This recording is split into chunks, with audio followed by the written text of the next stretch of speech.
राज ठाकरे आणि उद्धव ठाकरे यांची शिवतीर्थ या निवासस्थानी राज ठाकरेंच्या निवासस्थानी सध्या चर्चा सुरू आहे। या संदर्भात आपल्यासोबत बोलण्यासाठी मनसे नेते योगेश चिले जोडले गेलेत। योगेश जी, आपण पाहतोय की गेल्या काही दिवसांपासून सातत्याने ठाकरे बंधू एकत्र येत आहेत अशी चर्चा आहे। मग ते मराठीचा विषय असेल किंवा सत्याचा मोर्चा असेल, या सगळ्यांमधून एकच चर्चा होती की राज ठाकरे आणि उद्धव ठाकरे हे आगामी निवडणुकांमध्ये एकत्र येतील।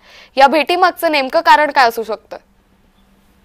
नाही, आता आम्ही असं अजिबात म्हणणार नाही की ही राजकीय भेट नाही। ही भेट 100% आता राजकीय आहे, कारण घरगुती भेटी ज्या करायच्या होत्या त्या करून झालेल्या आहेत, मनोमिलन झालेलं आहे त्या, आणि आता निवडणुकींचे वारे वाहत आहेत। आताच नगर परिषद नगरपंचायतीच्या निवडणुका आता येत्या काही दिवसांमध्ये आहेत, त्यानंतर जिल्हा परिषदेच्या पंचायत समितीच्या निवडणुका आहेत आणि लगेच महानगरपालिकेच्या निवडणुका लागण्याचा संभव आहे।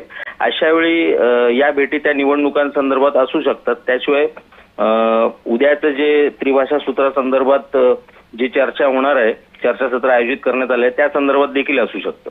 योगेश जी, मात्र काही दिवसांपासून आपण पाहिलं तर एकीकडे काँग्रेस नेते नाराज असल्याची चर्चा होती की राज ठाकरे महाविकास आघाडीमध्ये आले तर आम्ही ठाकरेंच्या नेतृत्वात लढणार नाही। मात्र त्यानंतर काही दिवसांनी विजय वडेट्टीवार म्हणाले की भाजपच्या विरोधात लढण्यासाठी सगळ्या पक्षांना एकत्र यावं लागेल आणि एकत्र येऊन लढू।